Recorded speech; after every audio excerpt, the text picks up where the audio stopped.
Stay tuned to Kids Corner and set free from all tensions and worries.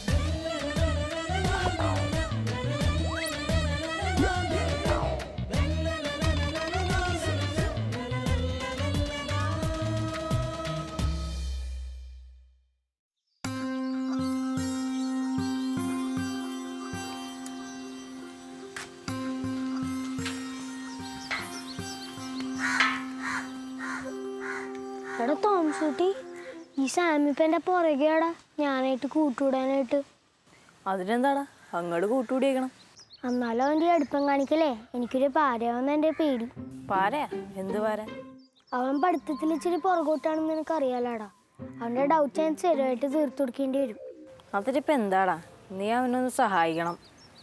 നീ ആ doubt clear ചെയ്യുമ്പോൾ നിനക്ക് ആ ടോപ്പിക് കുറച്ചും കൂടി ക്ലിയർ ആവില്ലേ? എനിക്ക് പറ്റില്ല അങ്ങനെ സമയം കളയാൻ.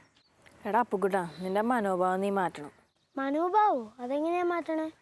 മനോഭാവം എന്താണെന്നൊക്കെ വലിയ മനസ്സിലാക്കാം, പക്ഷെ അത് മാറ്റാനുള്ള ടെക്നിക്ക് അമ്മാമ്മ എനിക്ക് പറഞ്ഞു തന്നിട്ടുണ്ട്. നീ ദിവ്യബലിയിൽ ഈശോയെ എൻ്റെ മനോഭാവം അങ്ങേക്ക് ഇഷ്ടമുള്ളതാക്കി മാറ്റണേ എന്ന് പ്രാർത്ഥിക്കാം.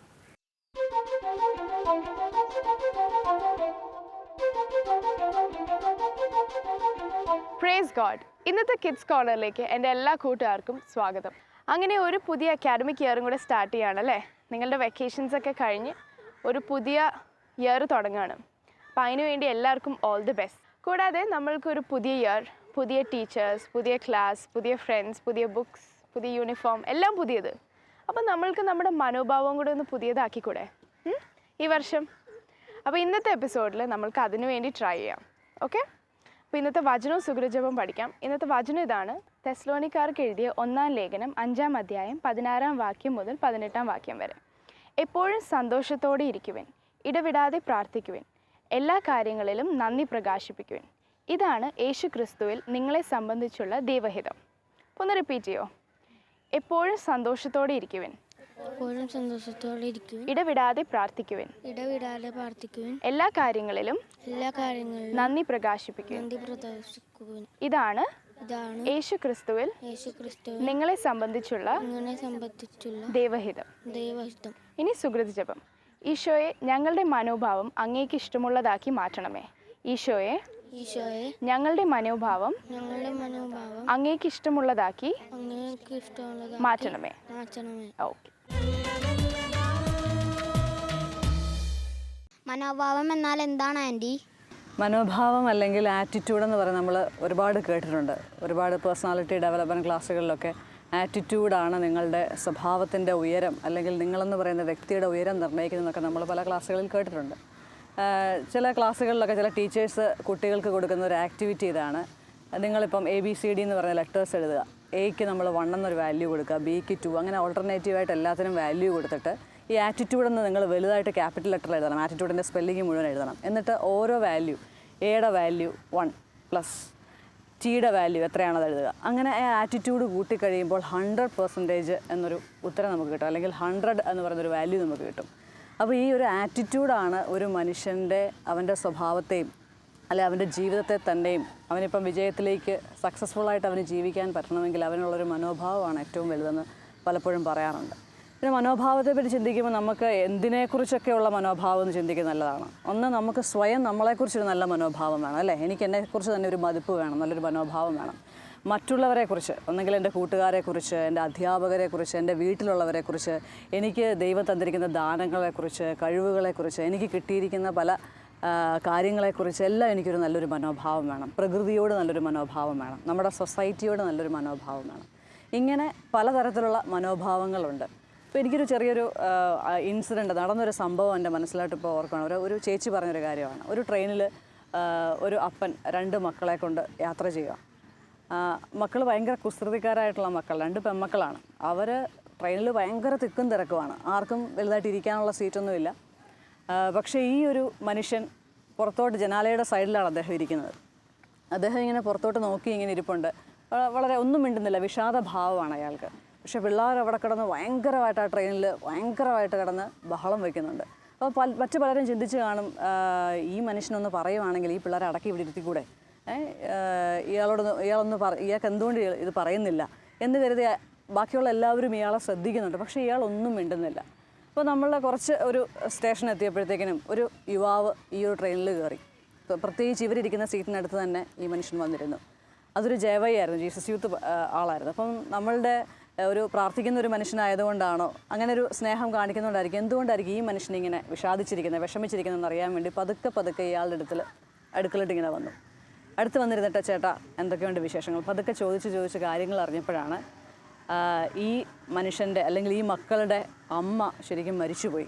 അതായത് എന്തോ വലിയ ഒരു സീരിയസ് രോഗമായിട്ട് ഈ മനുഷ്യത്തി നാട്ടിൽ ചികിത്സയിലായിരുന്നു. അപ്പോൾ നാട്ടിലേക്ക് തൻ്റെ മക്കളെയും കൊണ്ട് ഇവർ പോവുക. ഈ മക്കളോട് ഇയാൾ പറഞ്ഞിട്ടില്ല അമ്മ മരിച്ചെന്ന്. അപ്പം ആ ഒരു എത്തുന്ന സ്ഥലം വരെയെങ്കിലും എൻ്റെ മക്കൾ സന്തോഷിച്ചോട്ടെ എന്ന് കരുതിയിട്ടാണ് ഈ മനുഷ്യൻ ഇദ്ദേഹത്തോട് ഈ കുട്ടികളോട് പറയാതിരുന്നത്.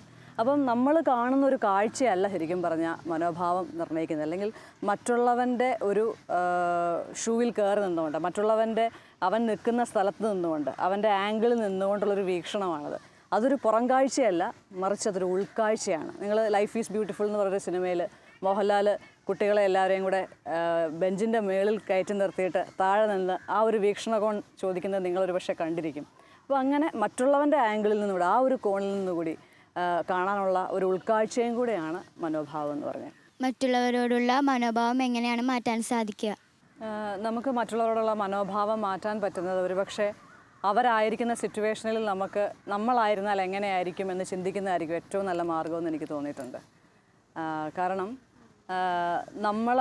നമുക്ക് കിട്ടിയിരിക്കുന്ന മാതാപിതാക്കൾ, നമുക്ക് കിട്ടിയിരിക്കുന്ന അധ്യാപകർ, നമുക്ക് കിട്ടിയിരിക്കുന്ന സാമ്പത്തിക സ്ഥിതി, സാഹചര്യങ്ങൾ, എൻ്റെ നിറം, കളറ്, അങ്ങനെ പല കാര്യങ്ങൾ നമുക്കാണ് ദൈവം തന്നിരിക്കുന്നത്. യുണീക്കായിട്ട് ഓരോരുത്തർക്കും ദൈവം തന്നിരിക്കുന്നൊരു ക്വാളിറ്റീസാണ്. അല്ലെ, നമുക്ക് കിട്ടിയിരിക്കുന്ന സാഹചര്യങ്ങളെല്ലാം നമുക്ക് യുണീക്കായിട്ട് ദൈവം തന്നിരിക്കുന്ന ഒരു കാര്യമാണ്. ചിലരും ഒരുപാട് പേരിങ്ങനെ പലതവണ ചോദിക്കാറുണ്ട്, എൻ്റെ സാഹചര്യം നിനക്ക് വന്നിരുന്നെങ്കിൽ മാത്രമേ നിനക്കിത് മനസ്സിലാകത്തുള്ളൂ, അല്ലെങ്കിൽ എൻ്റെ സാഹചര്യത്തിൽ എൻ്റെ സ്ഥാനത്ത് നീ ആയിരുന്നെങ്കിൽ എങ്ങനെ പ്രതികരിക്കുന്നു. അങ്ങനെയൊന്നുമില്ല.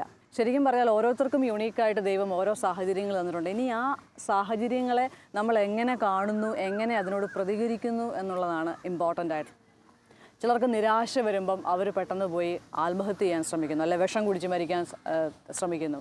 അല്ലെങ്കിൽ ചിലർക്ക് പരാജയത്തെ ഭയക്കുമ്പോഴത്തേക്കിനും ചിലർ കോപ്പി അടിക്കാൻ തീരുമാനിക്കുന്നു. ഇതൊന്നും ഒരു ശരിയായ മനോഭാവത്തിൻ്റെ ലക്ഷണങ്ങളോ ശരിയായ മനോഭാവത്തിൻ്റെ പ്രതിഫലനങ്ങളോ ഒന്നുമല്ല. അല്ലെങ്കിൽ ഇത് ഇങ്ങനെയല്ല നമ്മൾ ശരിക്കും ശരിയായ മൂല്യത്തിലൂടെ അല്ലെങ്കിൽ ശരിയായ രീതിയിൽ ബിഹേവ് ചെയ്യേണ്ടത്. ഇങ്ങനെയല്ല നമുക്കെല്ലാവർക്കും അറിയാം. കാരണം എനിക്ക് ഒരു എക്സാമ്പിൾ തന്നിട്ടുണ്ടല്ലോ, വിശുദ്ധ മാർട്ടിൻ ഡി പോറസിനെ പറ്റി നിങ്ങൾ കേട്ടിട്ടുണ്ടായിരിക്കും. കണ്ടു കഴിഞ്ഞാൽ വളരെ എല്ലാവരും അറയ്ക്കുന്ന തരത്തിലുള്ള രൂപഭാവമുള്ളൊരു മനുഷ്യൻ, ഇരുണ്ട ഒരു മനുഷ്യൻ. അവൻ്റെ അപ്പനും അമ്മയും പോലും എന്തിനിങ്ങനെ 2 കുഞ്ഞുങ്ങളുണ്ടായി, 2 പേരായിരുന്നു ഉണ്ടായിരുന്നത്, ഒരു പെങ്ങളും ഉണ്ടായിരുന്നു. 2 പേരും ഇരുണ്ട പ്രകൃതിയുള്ള ആൾക്കാരായിരുന്നു. കറുത്ത വർഗ്ഗക്കാരായതുകൊണ്ട് അവരെ കാണാൻ കൊള്ളില്ല, അല്ലെങ്കിൽ വേറെ പല കാരണങ്ങൾ കൊണ്ട് മറ്റു പലരാൽ നിഷേധിക്കപ്പെട്ട മനുഷ്യരായിരുന്നു അവർ.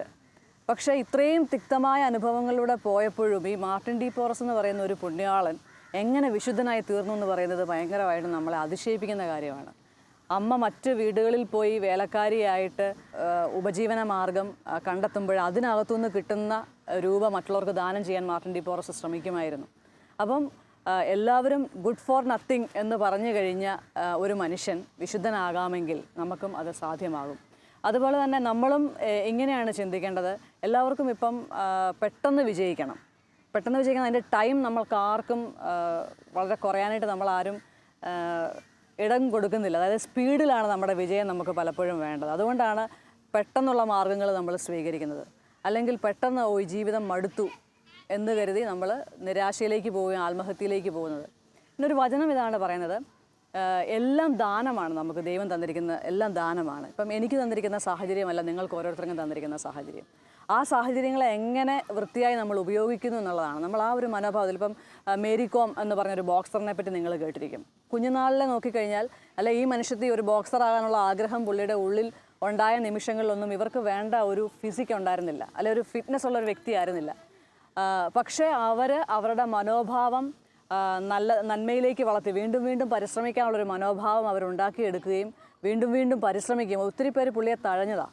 നിനക്ക് പറ്റില്ല എന്ന് പറഞ്ഞ് തഴഞ്ഞതാണ്. പക്ഷേ വീണ്ടും ആ പരിശ്രമം ഉണ്ടാവുകയും അവരത് പരിശ്രമിക്കുകയും ചെയ്തിട്ടാണ് അവരത് വിജയത്തിലേക്ക് പ്രവേശിച്ചത്. 2 കുട്ടികളെ വെച്ചിട്ടാണ് അവർ ഹാർഡ് വർക്ക് ചെയ്യുകയും അത് വലിയൊരു വിജയത്തിലേക്ക് ഒരു വേൾഡ് റാങ്കിങ്ങിൽ തന്നെ അവർ ഒന്നാമതെത്തുകയും ചെയ്യുന്നത്. അപ്പോൾ എങ്ങനെ നമ്മൾ ആ സാഹചര്യത്തെ, ഏത് മനോഭാവത്തോടെ നമ്മുടെ സാഹചര്യത്തെ കാണുന്നു, എങ്ങനെ എടുക്കുന്നു എന്നനുസരിച്ചിരിക്കുന്നു നമുക്ക് വിജയം ഉണ്ടാകുക. അപ്പം മനോഭാവത്തിൽ വാക്ക് ഇമ്പോർട്ടൻ്റ് ആണ്, നമ്മുടെ പ്രവൃത്തി ഇമ്പോർട്ടൻ്റ് ആണ്, നമ്മുടെ ചിന്തകളും ഒക്കെ ഇമ്പോർട്ടൻ്റ് ആണ്. നമുക്ക് വേണമെങ്കിൽ നിരാശയിലേക്ക് പോയി പരാജയത്തിലേക്ക് പ്രവേശിക്കാം.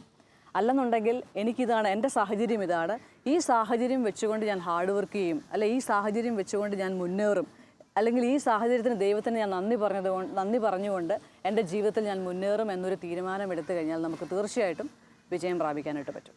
നമുക്കുണ്ടാവേണ്ട മനോഭാവം എങ്ങനെയാ കണ്ടുപിടിക്കുക? മനോഭാവം ശരിക്കും നമ്മൾ കണ്ടുപഠിക്കുകയാണല്ലോ അല്ലേ, കണ്ടുപിടിക്കുകയല്ല, ശരിക്കും നമ്മളത് കണ്ടുപഠിക്കുക. നമ്മുടെ വീട്ടിലെ സാഹചര്യങ്ങളിൽ നിന്ന്, നമ്മുടെ മാതാപിതാക്കളിൽ നിന്ന്, നമ്മളുടെ മുതിർന്നവരിൽ നിന്ന്, നമ്മുടെ ടീച്ചേഴ്സിൽ നിന്ന്, അങ്ങനെ പല പല കാര്യങ്ങളിൽ നിന്ന്, പല പല കാഴ്ചകളിലൂടെ നമ്മൾ മനോഭാവം നമ്മൾ ആർജിച്ചെടുക്കുക ശരിക്കും. അപ്പോൾ ഇതിനകത്ത് തന്നെ നമുക്കൊരു പ്രായം എത്തുമ്പോൾ നമുക്ക് മനസ്സിലാവും ഇതിനകത്ത് നല്ല മനോഭാവങ്ങൾ ഏതാണ്, ചീത്തയായ മനോഭാവങ്ങൾ ഏതാണെന്ന് നമുക്ക് തിരിച്ചറിയാനായിട്ട് പറ്റും. പിന്നെ നമുക്ക് ഹെൽപ്ഫുള്ളായിട്ടുള്ള വേറെ നല്ല കാര്യങ്ങൾ എന്ന് പറഞ്ഞാൽ നല്ല ബുക്കുകളൊക്കെ വായിക്കുക, നല്ല മോഡൽസൊക്കെ നമുക്കറിയാം, നമ്മുടെ സൊസൈറ്റിയിലുള്ള നല്ല മോഡൽസ്, അവരുടെയൊക്കെ ബുക്കുകൾ, അവരുടെയൊക്കെ ചരിത്രങ്ങൾ വായിക്കുമ്പം ഒരുപക്ഷെ ഒരുപാട് തവണ തോറ്റെങ്കിലും ആ തോൽവിയെ ഒന്നും ഒരു പ്രശ്നമായി പരിഗണിക്കാതെ വിജയിക്കാനായിട്ടുള്ള അവരുടെ ഒരു ശ്രമം, അങ്ങനെ ഒരു മനോഭാവം. നിങ്ങൾക്കറിയാം എഡിസൺ ബൾബ് കണ്ടുപിടിക്കാനായിട്ട് അവർ എത്രയോ തവണ കഴിഞ്ഞിട്ടാണ് അങ്ങയുടെ ആ എക്സ്പെരിമെൻറ്റ് ലാബിൽ നിന്ന് അയാൾ ഈ ബൾബ് കണ്ടുപിടിച്ചു. ഒരുപാട് തവണ അയാൾ പരാജയപ്പെട്ടു. അതുപോലെ തന്നെ ആൽബർട്ട് ഐൻസ്റ്റീനെ പറ്റി പറയുകയാണെങ്കിൽ അയാളൊരു ഇൻട്രോവേർട്ടായിട്ടുള്ള, മറ്റുള്ളവരുടെ മുന്നിലൊന്നും വരാനായിട്ട് ഒരു സോഷ്യൽ സ്കിൽസ് ഒന്നും ഇല്ലാത്തൊരു മനുഷ്യനായിരുന്നു. അപ്പോൾ എന്ന് വെച്ചിട്ട് ഞാൻ ഇൻട്രോവേർട്ടാണ്, അല്ലെ എനിക്കിങ്ങനത്തെ പ്രശ്നങ്ങളുണ്ടെന്ന് കരുതി അടങ്ങിയിരുന്ന് കഴിഞ്ഞാൽ നമുക്ക് എന്തെങ്കിലും ആവാനായിട്ട് പറ്റുമോ? അപ്പോൾ അങ്ങനെയുള്ള ഒരുപാട് മനുഷ്യരുടെ, പ്രത്യേകിച്ച് നമുക്ക് വായിക്കാൻ പറ്റുന്ന വിശുദ്ധരുടെ ജീവചരിത്രങ്ങൾ, അവരെങ്ങനെയാണ് വിശുദ്ധി പ്രാപിക്കാനും അല്ലെന്നുണ്ടെങ്കിൽ അവരുടെ ജീവിതത്തിലുള്ള പല പല കാര്യങ്ങളും അവർ മുന്നേറിയത്. കാരണം നമുക്കറിയാം ഒരുപാട് പഠിക്കാനായിട്ടൊക്കെ ഒത്തിരി പ്രയാസമുള്ള അനേകം വിശുദ്ധരുടെ കഥ നമ്മൾ കേട്ടിട്ടുണ്ട്. വിശുദ്ധ ജോൺ മരിയ വിയാനി, അദ്ദേഹത്തിന് ഇതുപോലെ പ്രസംഗിക്കാനോ ഒരിടത്തൊരു വൈദികനാക്കി വെക്കാനൊന്നും കൊള്ളത്തില്ലെന്ന് പറഞ്ഞ് എല്ലാവരും വിധി എഴുതിയൊരു മനുഷ്യനായിരുന്നു. പക്ഷേ അദ്ദേഹം കടന്നു ചെന്ന ഇടവകയിൽ അദ്ദേഹം ദൈവസ്നേഹത്തെപ്പറ്റി പറയാൻ തുടങ്ങിയപ്പോഴേക്കും ആ ഇടവകയിൽ വന്നുകൂടാൻ തുടങ്ങിയ ആളുകളുടെ എണ്ണം നമുക്ക് എണ്ണി തട്ടപ്പെടുത്താൻ പറ്റത്തില്ലായിരുന്നു. അതുപോലെ തന്നെ സിയന്നയിലെ വിശുദ്ധ കത്രീന, അവൾക്ക് എഴുത്തും വായനയും ഒന്നും അറിയത്തില്ലായിരുന്നു, പക്ഷേ സഭയിലെ വേദപാരംഗതയായിട്ട് അവൾ തിരഞ്ഞെടുക്കപ്പെട്ടു. അങ്ങനെ ഓരോരുത്തരും ഒരുപാട് എക്സാമ്പിൾ അങ്ങനെ പറയാനുണ്ട്. അപ്പോൾ അങ്ങനെ നമ്മളുടെ മനോഭാവം ഇതുപോലെ മോഡൽസ് ആയിട്ടുള്ള ഒരുപാട് മനുഷ്യരെ നമുക്ക് ബുക്കുകൾ വായിക്കുകയും അവരുടെ ചരിത്രങ്ങൾ കേൾക്കുകയും ചെയ്യുന്നത് വഴിയായിട്ട് നമുക്ക് നേടാനായിട്ട് സാധിക്കും. പിന്നെ എനിക്ക് തോന്നുന്നു ഏറ്റവും നല്ലൊരു മനോഭാവം ക്രിസ്തുവിൻ്റെ മനോഭാവമാണെന്ന് തോന്നുന്നു, അല്ലേ? ദൈവമായിരിക്കെ തന്നെ സ്വയം ശൂന്യനായിക്കൊണ്ട് ഭൂമിയിൽ അവതരിക്കാൻ, നമ്മളുടെ പാപങ്ങൾക്ക് വേണ്ടി പരിഹാരം ചെയ്യാനായിട്ട് ഭൂമിയിൽ അവതരിക്കാൻ ദൈവമായിരിക്കുന്ന ഒരാൾ ഭൂമിയിലേക്ക് മനുഷ്യനായിട്ട് അവതരിക്കുക എന്ന് പറഞ്ഞാൽ അതിലും വലിയ മനോഭാവമുണ്ടോ?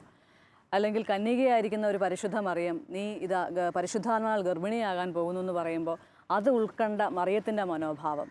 ഇനി വിവാഹം പോലും കഴിക്കാതെ, വിവാഹ നിശ്ചയം കഴിഞ്ഞിരിക്കെ ഞാൻ വിവാഹം കഴിക്കാൻ നിശ്ചയിച്ചിരിക്കുന്ന ഈ കന്യക ഗർഭവതിയാണെന്നറിയുമ്പോഴത്തേക്കിനും ഔസേപിതാവിനുണ്ടായ മനോഭാവം, അതൊക്കെ നമ്മളെ ശരിക്കും പറഞ്ഞാൽ ചലഞ്ച് ചെയ്യിപ്പിക്കുന്ന കാര്യങ്ങളാണല്ലേ. അങ്ങനെ ബൈബിളിൽ എടുത്തു നോക്കിക്കഴിഞ്ഞാൽ ഒരുപാട് മനുഷ്യരുടെ മനോഭാവം. ഇനി ഈ ക്രിസ്തുവിൻ്റെ മനോഭാവം നമ്മുടെ ഉള്ളിലേക്ക് നമുക്ക് കിട്ടിക്കഴിയുമ്പോൾ അവരവരുടെ പ്രശ്നങ്ങളും ബുദ്ധിമുട്ടുകളും ഒക്കെ തൃണവൽഗണിച്ചുകൊണ്ട്, അല്ലെ അതൊക്കെ മാറ്റി വെച്ചുകൊണ്ട് വിജയത്തിലെത്തുന്നതായിട്ടും കാണുന്നുണ്ട്. കർത്താവ് തിരഞ്ഞെടുത്ത മനുഷ്യർക്കൊക്കെ എന്ത് ക്വാളിറ്റിയാണ് ശരിക്കും പറഞ്ഞാൽ ഉണ്ടായിരുന്നത്?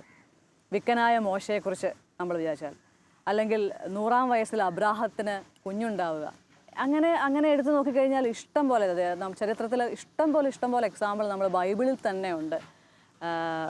കർത്താവ് അയോഗ്യരായിട്ടും അല്ലെങ്കിൽ കുറവുകളുണ്ടായിട്ടും ആൾക്കാരെ തിരഞ്ഞെടുത്ത് അവരെ മുന്നിലേക്ക് വരിക. അപ്പം ക്രിസ്തുവിൻ്റെ ഒരു മനോഭാവം സ്വീകരിച്ച് കഴിയുമ്പോൾ ഓരോരുത്തരുടെ ജീവിതത്തിൽ കയറുന്ന ഒരു മാറ്റം വളരെ വലുതായെന്ന് കണ്ടിട്ടുണ്ട്. അതുകൊണ്ട് നമ്മളെ കണ്ടുകൊണ്ടിരിക്കുന്ന കൂട്ടുകാർക്കും നമ്മൾക്കും ആണെങ്കിലും അത് ഏറ്റവും വലിയ ഒരു നല്ല കാര്യമാണെന്ന് എനിക്ക് തോന്നുന്നു. ക്രിസ്തുവിൻ്റെ മനോഭാവത്തിന് വേണ്ടി, അല്ലെ ക്രിസ്തു സ്വീകരിക്കുന്നത് പോലെ ചില കുട്ടികൾക്കൊക്കെ നമ്മൾ ചിലപ്പം ക്ലാസ് എടുക്കുമ്പോൾ പറഞ്ഞു കൊടുക്കാറുണ്ട്, ഈ ഒരു സാഹചര്യത്തിൽ ഈശോ ആയിരുന്നെങ്കിൽ ഈശോ എന്ത് ചെയ്യും, ഈശോയുടെ മനോഭാവം എന്തായിരിക്കും? അപ്പോൾ ആ ഒരു മനോഭാവത്തെ ചേർത്ത് വയ്ക്കാനായിട്ട് നമ്മളും പരിശ്രമിക്കുകയാണെങ്കിൽ എനിക്ക് തോന്നുന്നു നമ്മുടെ മനോഭാവത്തെ നമുക്ക് നന്നായിട്ട് ബിൽഡ് ചെയ്യാനായിട്ട് പറ്റും.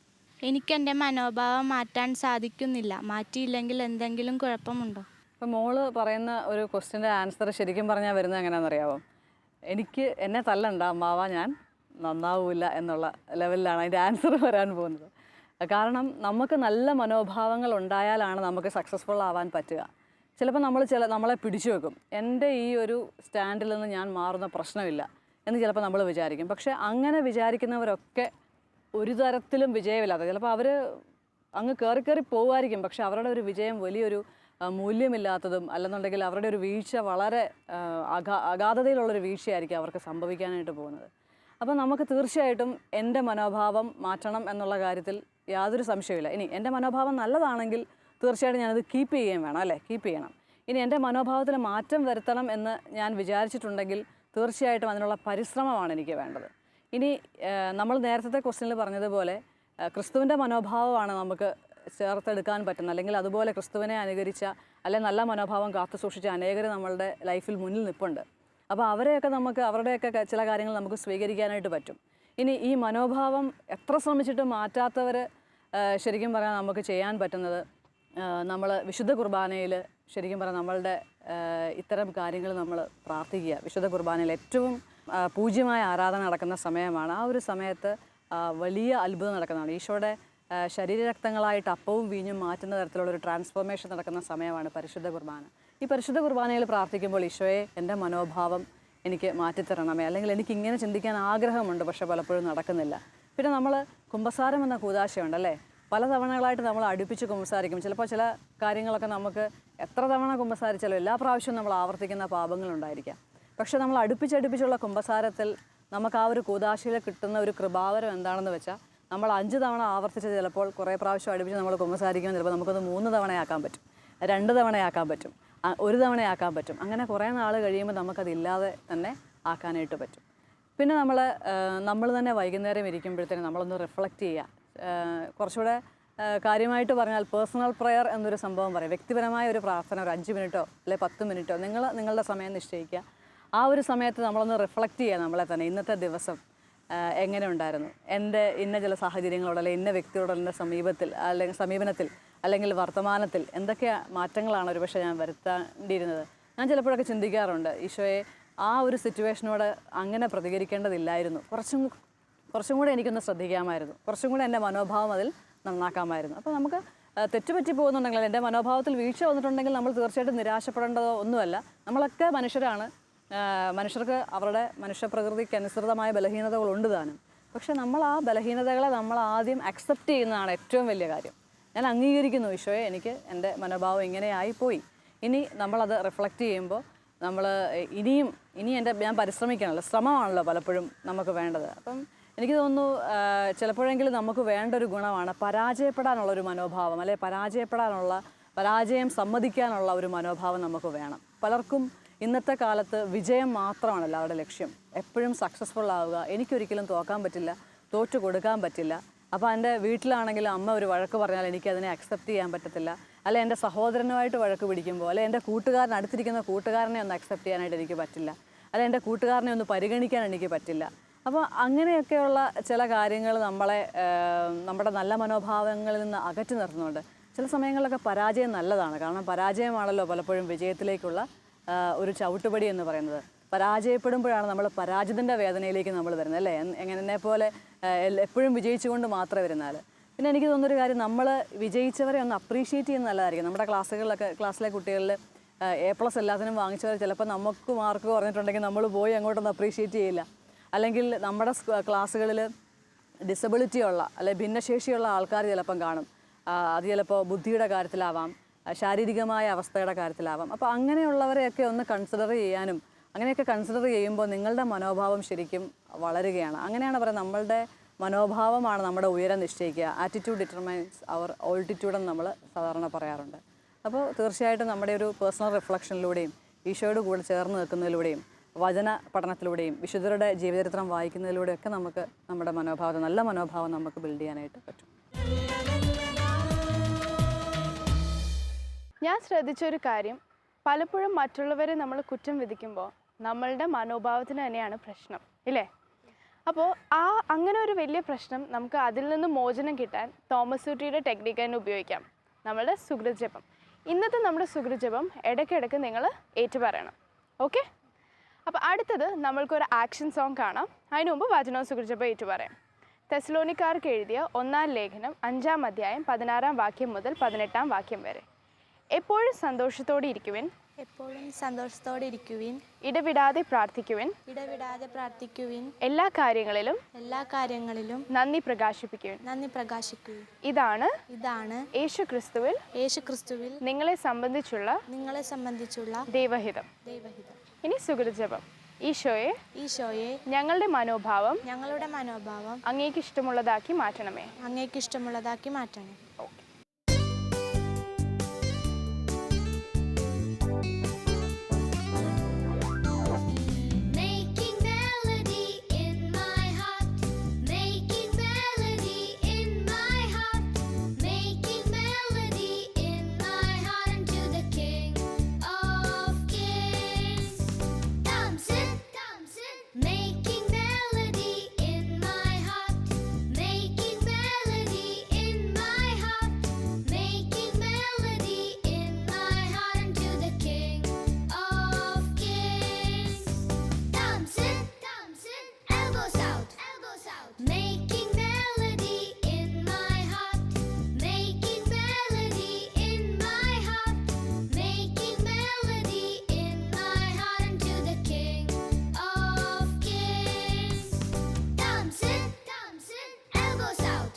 അടുത്തത് നമ്മൾക്കൊരു കഥ കേൾക്കാം.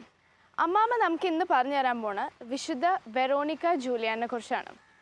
അപ്പോൾ നമുക്ക് വേഗം വചനവും സുഹൃജപം ഏറ്റു പറഞ്ഞിട്ട് പോവാം. തെസ്സലോനിക്കാർക്ക് എഴുതിയ 1-ാം ലേഖനം 5-ാം അധ്യായം 16-ാം വാക്യം മുതൽ 18-ാം വാക്യം വരെ. എപ്പോഴും സന്തോഷത്തോടെ ഇരിക്കുവിൻ,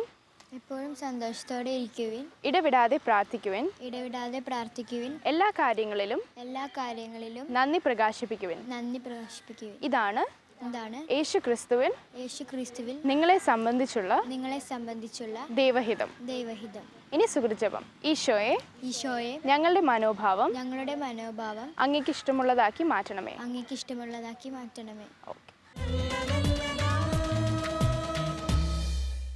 കർത്താവിൻ്റെ പീഡാനുഭവത്തെപ്പറ്റി ധ്യാനിച്ച് ശരീരത്തിൽ പഞ്ചക്ഷതങ്ങൾ ഏറ്റുവാങ്ങുകയും ശിരസിൽ മുൾമുടിയുടെ മുറിവുകൾ ഏറ്റുവാങ്ങുകയും ചെയ്ത വലിയൊരു വിശുദ്ധയെപ്പറ്റിയാണ് ഇന്ന് ഞാൻ നിങ്ങളോട് പറയാൻ പോകുന്നത്. വിശുദ്ധ വെറോണിക്ക ജൂലിയാനി. ഇറ്റലിയിലാണ് ഇവൾ ജനിച്ചത്. ഒരു ചെറിയ ഗ്രാമത്തിൽ. മാതാപിതാക്കൾ ഇവളെ വളരെ ആർഭാടമായിട്ട് വളർത്താനായിട്ട് ശ്രമിച്ചു. പക്ഷേ വളരെ ചെറുപ്പത്തിലെ തന്നെ പാവപ്പെട്ടവരോട് ഒരുപാട് കരുണയും സ്നേഹവും അവർക്ക് വേണ്ടി എന്ത് ചെയ്യാനും എന്ത് കൊടുക്കാനും സന്നദ്ധയുമായിരുന്നു. ചെറുപ്പത്തിലെ തന്നെ അവൾക്കൊരു കന്യാസ്ത്രീ ആകണമെന്ന് വലിയ ആഗ്രഹമുണ്ടായിരുന്നു. അപ്പോൾ ആ വിവരം ഒരു 11 വയസ്സായപ്പോൾ മാതാപിതാക്കളെ അറിയിച്ചു. മാതാപിതാക്കൾ ഒട്ടും സമ്മതിച്ചില്ല. നീ അങ്ങനെ കോൺവെൻറ്റ് ചേർന്ന ഞങ്ങൾക്ക് ആരുണ്ട് എന്നുള്ള ചോദ്യത്തിൻ്റെ മുൻപിൽ ഇവളൊന്നും മിണ്ടാതെ നിന്നു. പക്ഷെ പ്രാർത്ഥിച്ചുകൊണ്ടേയിരുന്നു. ഒടുവിൽ ഇവൾക്ക് പോകണമെന്നുള്ള ആഗ്രഹത്തിൻ്റെ പേരിൽ ഇവൾക്കിടക്കിടക്ക് പലതരത്തിലുള്ള രോഗങ്ങൾ വരാൻ തുടങ്ങി. അപ്പോൾ മാതാപിതാക്കൾക്ക് മനസ്സിലായി അവളുടെ വിളി കന്യാസ്ത്രീയാകാനുള്ള വിളിയാണെന്നുള്ളത് മനസ്സിലായി. ഒടുവിൽ ഒരു ക്ലാര മഠത്തിൽ കൊണ്ടാക്കി. മഠാധിപ വളരെ സ്നേഹത്തോടുകൂടി ഇവളെ സ്വീകരിക്കുകയും പരിപാലിക്കുകയും ചെയ്തു. അന്ന് ഇവളുടെ ഉടുപ്പ് മാറ്റം എന്ന് പറയില്ലേ, അന്നത്തെ ദിവസം അവിടുത്തെ ബിഷപ്പ് വളരെ രഹസ്യമായിട്ട് ആ മഠാധിപയെ വിളിച്ചിട്ട് പറഞ്ഞു, ഇവളെ വളരെ കാര്യമായിട്ട് നിങ്ങൾ സൂക്ഷിച്ച് ശ്രദ്ധിച്ച് വളർത്തണം. എന്താണെന്ന് വെച്ചാൽ ഇവൾ വലിയൊരു വിശുദ്ധയാകാനുള്ള വിളി ഇവൾക്കുണ്ട് എന്ന് പറഞ്ഞിട്ടാണ് അന്ന് ആ ബിഷപ്പ് അവിടെ നിന്ന് പോയത്. അതുപോലെ തന്നെ ഇവളുടെ ജീവിതത്തിൽ ഒരുപാട് ദൈവസ്നേഹത്തിൻ്റെ ആഴം മനസ്സിലാക്കിക്കൊണ്ട് എപ്പോഴും ധ്യാനത്തിലും പ്രായശ്ചിത്തത്തിലും മറ്റുള്ളവരെ സഹായിക്കലിലും ഒക്കെ വളരെ മുൻപന്തിയിലായിരുന്നു. എല്ലാവർക്കും ഇവളെ വളരെ സ്നേഹവും വളരെ പരിഗണനയും ഇവളുടെ പേരിലുണ്ടായിരുന്നു. അപ്പോൾ ഇടയ്ക്കിടയ്ക്ക് ഈ ധ്യാനിച്ച് കഴിയുമ്പോൾ പഞ്ചക്ഷതങ്ങൾ ദേഹത്ത് ഉണ്ടാകാറുണ്ട്. ഭയങ്കരമായ വേദന അനുഭവിക്കുന്നു എങ്കിലും അതെല്ലാം പാപികളുടെ മാനസാന്തരത്തിന് വേണ്ടി അവൾ കാഴ്ചവെക്കുമായിരുന്നു. ഇങ്ങനെ വളരെ കുറച്ച് നാളുകൊണ്ട് അവൾ വളരെ ഒരു ദിവ്യത്വം അനുഭവിച്ചാണ് ജീവിച്ചുകൊണ്ടിരുന്നത്. സ്നേഹത്തിലും മറ്റുള്ളവരെ സ്നേഹിക്കലിലും ദൈവസ്നേഹത്തിലുമൊക്കെ വളരെ കൂടുതൽ ശക്തി ആർജിച്ചുകൊണ്ട് പാവപ്പെട്ടവരുടെ കാര്യങ്ങളിൽ ഒരുപാട് കാര്യങ്ങൾ അവർക്ക് വേണ്ടി ചെയ്തു കൊടുത്തുകൊണ്ട് അങ്ങനെ നല്ലൊരു വിശുദ്ധയായി ജീവിച്ചു. ആരാണ് വിശുദ്ധ വെറോണിക്ക? ഇവളുടെ ആദ്യത്തെ ജ്ഞാനസ്നാന നാമം ഊർസ്ല എന്നായിരുന്നു. ആ ഊർസ്ല എന്നുള്ള നാമം മാറ്റിക്കൊണ്ടാണ് വിശുദ്ധ വെറോണിക്ക എന്ന പേര് സ്വീകരിച്ചതും അത് അങ്ങനെ ജീവിച്ചത്.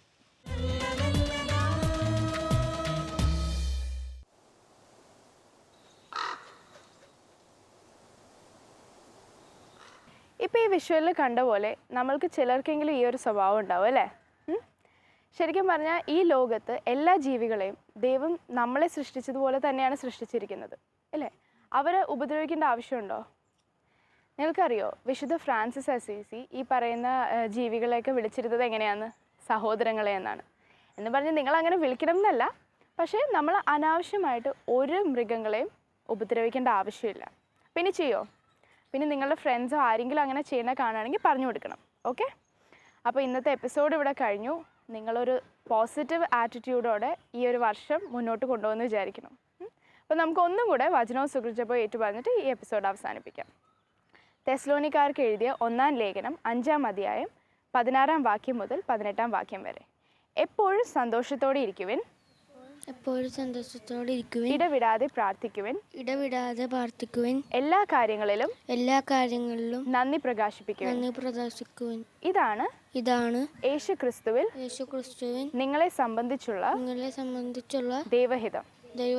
ഇനി സുഗ്രജപം. ഈശോയെ എന്റെ മനോഭാവം അങ്ങേക്ക് ഇഷ്ടമുള്ളതാക്കി മാറ്റണമേ. ഓക്കെ, അപ്പോൾ ഇനി നെക്സ്റ്റ് വീക്ക് കാണാം. അതുവരേക്കും ബൈ.